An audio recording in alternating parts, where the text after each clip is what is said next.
Nous sommes ouverts au monde grâce aux 5 sens. On dit qu'il y a 5 sens, le toucher, l'odorat, le goût, la vue et l'audition. En fait, il y en a 6, parce qu'il y a aussi le sens interne. Il faut fermer les yeux et avoir la sensation de son propre corps. C'est ce qu'on pourrait appeler le sens intime ou le sens interne. Et c'est par les 5 ou 6 sens qu'on a une ouverture vers le monde.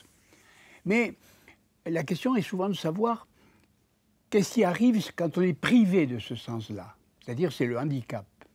Et il y a 2 handicaps majeurs, bien connus, c'est manquer de vue ou manquer d'audition. Et dans ce cas-là, on dit que la personne est aveugle ou que la personne est sourde. Et souvent, depuis surtout que la télévision est à la mode ou que les illustrations sont fréquentes dans les livres et les journaux, on pense que l'image, c'est que ce qu'on voit, est très riche en informations et que le son ou le texte est moins riche en informations. C'est intéressant de discuter cette affaire-là du point de vue des handicaps.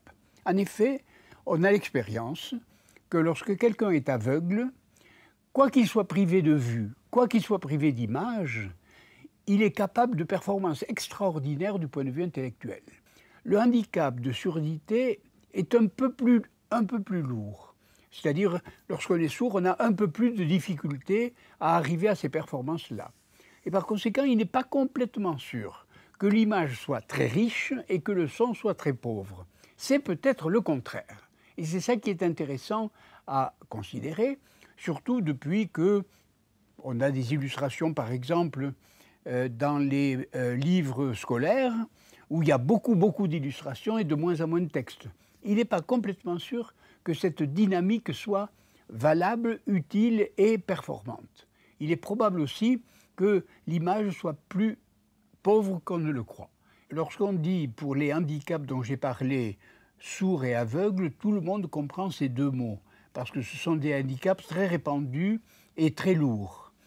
Mais il se trouve que pour ce qui concerne l'odorat et le goût, les mots qui caractérisent ou qui définissent ce handicap sont très peu connus.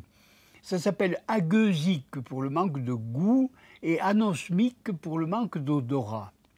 Et par conséquent, comme ces mots sont très peu connus, sont des mots techniques et pas compréhensibles, cela montre dans le langage que le handicap concernant le goût ou le handicap concernant l'odorat est considéré comme mineur, alors que, au contraire, le handicap concernant la vue ou concernant l'ouïe sont des handicaps majeurs et très lourds. Et par conséquent, on a l'impression que dans la classification des sens, l'odorat et le goût sont un peu méprisés, enfin un point un peu minoré. Et par exemple, il y a un retournement considérable par rapport aux animaux.